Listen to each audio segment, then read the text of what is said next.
अस्सलाम वालेकुम, मैं क्यूरियस, मैं हूं हारिस अज़मी, प्रोफेशनल एस्ट्रोलॉजर, आपकी खिदमत में हाजिर हूं बड़ी खबरें लेकर। मेरे पास पहली दफ़ा काफ़ी अरसे के बाद जुपिटर की तब्दीली की वजह से आपके लिए कुछ बड़ी खुशखबरी है। सैटर्न अपनी हंगामा आराई कर रहा है। सैटर्न की वजह से जो चीज़ें ट्रबल में हैं, सारसती के इशूज़, ज़ाती नुकसानात, सेहत को प्रॉब्लम, ज़रिए माश में हेजिटेशन, कैरियर सेक्टर में उतार चढ़ाव, कशीदा माहौल, रिश्तेदारी में प्रॉब्लम, ये अपनी जगह सस्टेन कर रही हैं, लेकिन इसको कुछ हद तक काउंटर करना शुरू हो गया Jupiter, and Jupiter is in 11th house for you. Jupiter के 11वें घर में होने की वजह से बड़ी कामयाबियां अचानक एक्सपेक्ट की जा सकती हैं, सिर्फ खुशबख्ती के बस। और जब जुपिटर अपने 11वें घर में हो तो वेल्थ सेक्टर में कुछ आसूदगी, कुछ आसानी, कुछ तरक्की, कुछ आसाइश हासिल होने के चांस बन गए। तो जितना सैटर्न डायरेक्टली नुकसान कर रहा था, उसमें किसी हद तक ये बैलेंस करेगा, किसी हद तक, पूरी तरह नहीं बहरहाल, लेकिन कुछ इज्जत मिलेगी, कुछ तरक्की मिलेगी, इख्तियारात में इजाफा होगा, कुछ इंक्रीमेंट। पहले तो बिल्कुल भी हम कुछ नहीं कर पा रहे थे ना, तो सारी चीज़ें उलझी पड़ी थी, लेकिन अब कुछ सुलझाव आएगा, ताल्लुकात में से भी कशीदगी कम होगी, दिल में भी खफगी का जो एलिमेंट है वो कम होगा।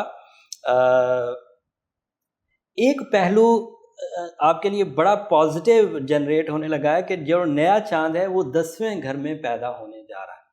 इस 10वें घर में जब चांद ये जो अपीयर होगा वो आपको क्या फ़ायदा देगा? जो शराकतदार लोग आपके साथ शराकतदारी या आपको सपोर्ट करते हैं या आपको समझते हैं या आपसे प्यार करते हैं या आपके मातहत हैं या आपके बॉस हैं, मतलब आपका उनसे वास्ता पड़ता है, तो उनके दरमियान और आपके दरमियान एक ख़ास किस्म का रब्त, मोहब्बत का पैदा होगा, जिसमें एक दूसरे की मदद करने का जज्बा क्रिएट हो जाएगा। जबकि सैटर्न इसके बरक्स था। सैटर्न आप लोगों के दरमियान रिश्तों की खराबी पैदा कर रहा था। तो मून यहाँ 10वें घर में जितने दिन भी रहेगा, इस हफ्ते तो रहेगा, अगले हफ्ते तो चेंज करेगा घर, लेकिन वो फिर अगले हफ्ते में बयान कर दूंगा। लेकिन इस हफ्ते बहरहाल आप अपने बॉसेस से, अपने एम्प्लॉय से, अपने रिश्तेदारों से सैटर्न के मौजूद होने के बावजूद कुछ फैज़ हासिल कर सकेंगे, कुछ पॉजिटिव चेंजेस ला सकेंगे। जो काम आपको सरकार से रिलेटेड थे, गवर्नमेंट से रिलेटेड थे, सीईओज से रिलेटेड थे, बॉसेस से रिलेटेड थे, उम्मीद है कि वो हो जाएंगे, आपकी बात मान ली जाएगी। स्टॉक एक्सचेंज, ब्रोकर हजरात, ये जो कमीशन बेस्ड काम करते हैं और वो क्यूरियस भी हैं, वो सेटल हो जाएंगे, वो कुछ खुशखबरियाँ देख लेंगे, उनकी कुछ डील्स हो जाएंगी। इन्हें कहते हैं इंस्टेंट डील्स, जो अचानक हो, कुछ ही दिनों में हो और कुछ ही दिनों में पूरी हो जाए और उसका फ़ायदा हासिल हो जाए।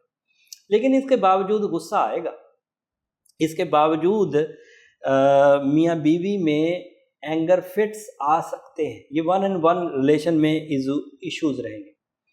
तालिब इल्मों को भी अपनी कंसंट्रेशन को बहाल रखने के लिए अपने इरादों को थोड़ा मजबूत करना होगा। वो भी इब्तदाई मुश्किलात से थोड़ा घबरा सकते हैं। ये सिर्फ एक्यूरियस तालिब इल्मों के लिए है, तो थोड़ा सा मोहतात तर्ज ज़िंदगी इख्तियार करें। सूरह शम्स तो बहरहाल पढ़नी है, वो सैटर्न की जो नहुसत कमबख्त की, उसको तो रिकवर करना होगा, सूरह शम्स पढ़कर, सूरह नजम रात में पढ़कर।